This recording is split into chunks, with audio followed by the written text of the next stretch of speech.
My maiden name is Sandy Swan.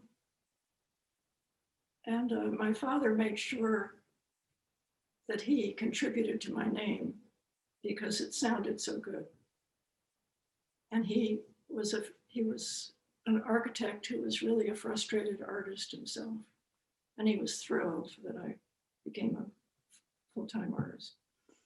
I studied drawing from January to June, 5 days a week, from 9 to 12 in New York at the Art Students League, to a man that said he was going to teach us how to draw.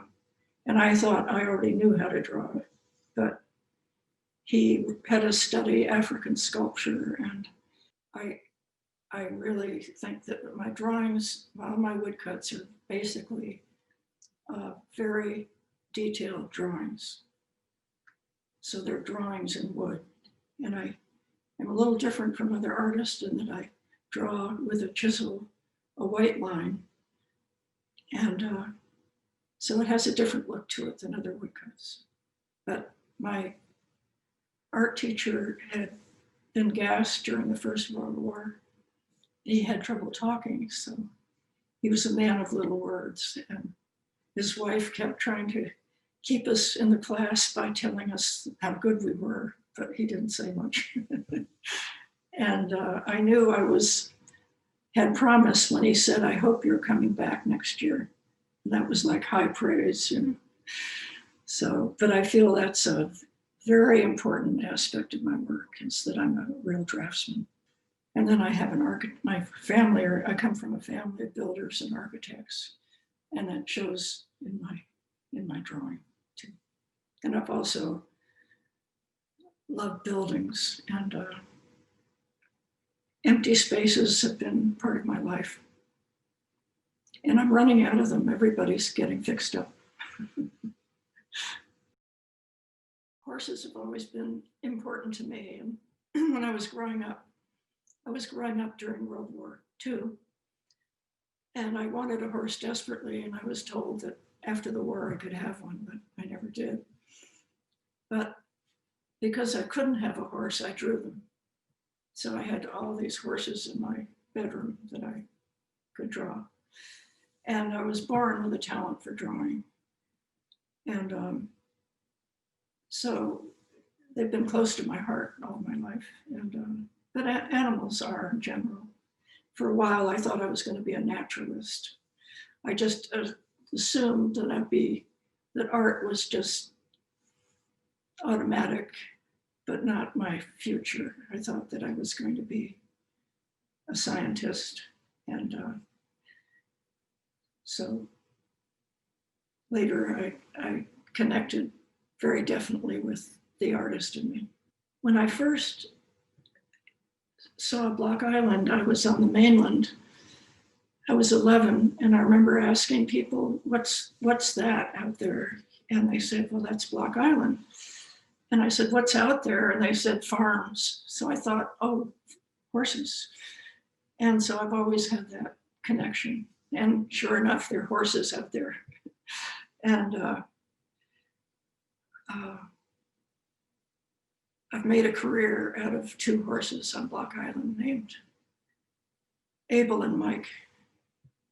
And they're growing old in front of me, but I better finish them soon. I was going to do the full horses with their feet, which, you know, work horses have beautiful feathered feet. So I concentrated on that for about a year. And then when I pretty much had it, I got excited about doing the landscape with a gate and knowing that what I could do with that landscape.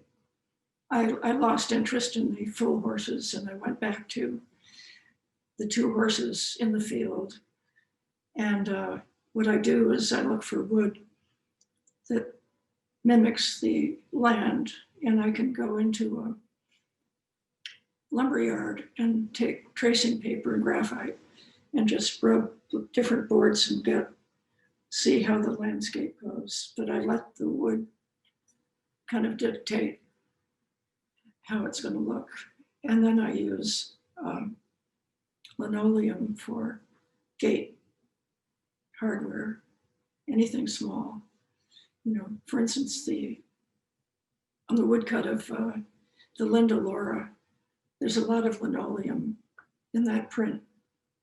But I could only do lettering on that small scale with tools for linoleum. And I've even used leather to print a sidewalk for the gull that I did years ago. It was a struggle to get there, and but I landed at the Hygeia deserted building that I convinced the owner that we could have it. And to everybody's amazement, he said, yes, I could. So I rented it for 6 months. And that gave me a chance to have a foothold into Block Island. But I went with the idea that I was going to be painting large landscapes. And so for 2 years, I did a lot of large casing paintings that I was very influenced by Bill Scarden, who I'd been married to. And after 2 years, I convinced my mother and sister to buy a building next to the Highland House Hotel. And the building we bought was the annex to that hotel the American Legion owned. And it was a big dance hall with 2 rooms in the front. And it was a time when the island was just coming out of a depression from the war. And so nobody wanted it. And we bought it for $5,000 and then put $6,000 in it. And my sister, as an architect, made it into a living place for me. And I moved next to this abandoned building that totally occupied my interest for about 8 years. And many of my subjects that I began as an artist came out of living next to that building. So there are many, many interiors. And I had to make a living. So I had to give up the painting and start making small woodcuts. So I got a book from the library on how to make a woodcut and had my father's chisels that I'd inherited. And so I made this little group of woodcuts that I think I sold 5 woodcuts for $50 in a series, but that was back in 1960, so money was different. And, but it connected me with something that was very profoundly in my nature that I hadn't realized, that I wasn't a painter, I was a carver and a graphic artist, really. And as I developed woodcuts, I just kept going and developing and inventing. And I found ways.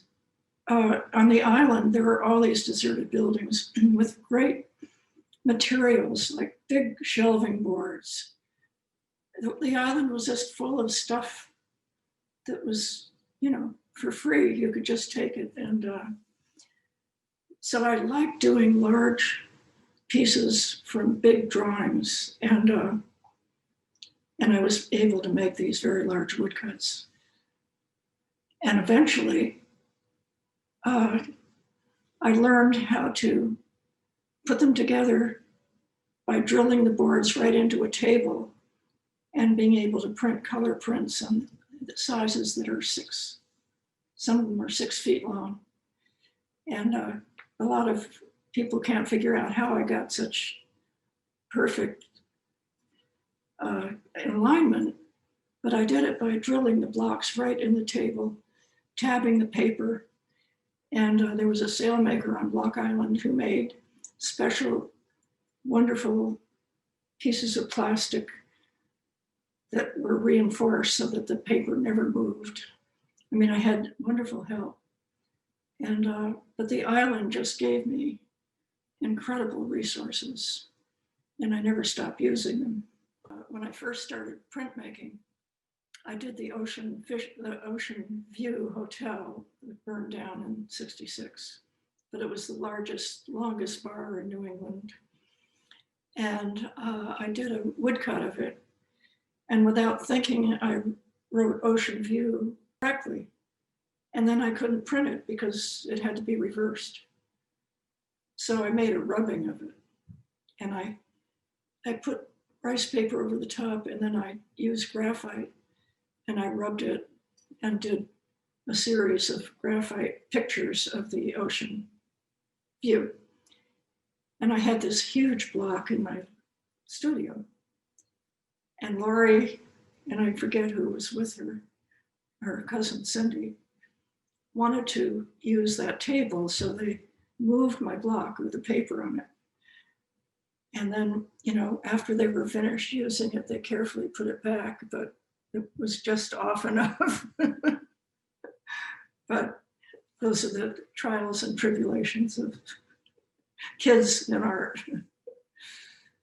But we purposely didn't have a TV growing up on Block Island, but the kids got to see television at a friend's house. But we were known for a workshop, and a lot of kids came and made things, including one little girl, Emily Steffian, made a very good wood painting of her parents' house. And then she sold it at a gallery on Block Island, and they had a fit. It was gone. So, but it was a wonderful experience to have the kids grow up on the island.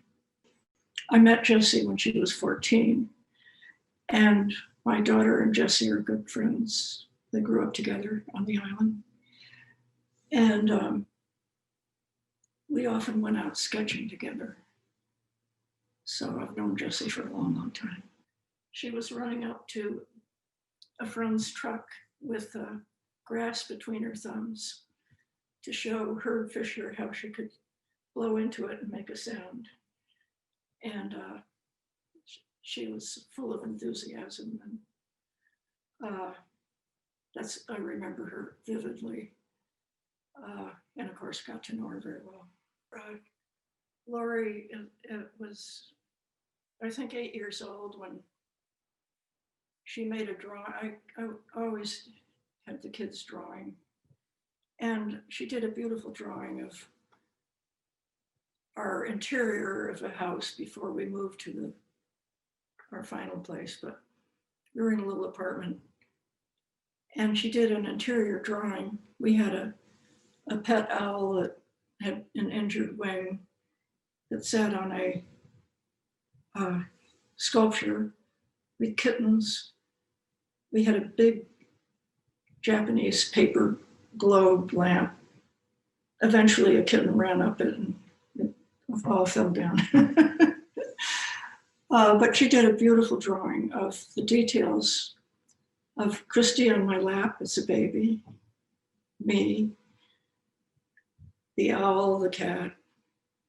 And I was so excited that I tried to keep her interest up. And at 8 o'clock, you can stop. So she put the clock and put it at 8 o'clock. And I got her to paint it. I took casein paints and I showed her how to paint with water-based paints. And it's a really beautiful painting. But to keep her going was not easy. And I don't think she enjoyed it, but my sister was so impressed. She did a hooked picture of Lori's picture, and it was around for years. And I think poor Christy, whose father was Bill Scarden, he was so intent, and he was an intense person, that she'd be an artist, that whenever he came, he brought her brushes, he brought her paints. And so that was the end of, she's very talented. Both my daughters are very talented. But I think they would say to you that they were a little in awe of my talent. And they didn't realize that, in the beginning, I had a beginning and I wasn't all that good, but it was a mixed, art was a mixed bag in our household. I think they could have been happier if I wasn't quite the artist I was. And I tried to keep it down. And when we moved to Cambridge, I remember they went to school and I would stay up nights working on my art. And then as soon as they left for school, I'd go back to bed and sleep till noon. To raise a family and be an artist and a single mom is not easy. But I think they've forgiven me for being multifaceted. And Laurie says we've been given the parents that we need. So I may be that parent.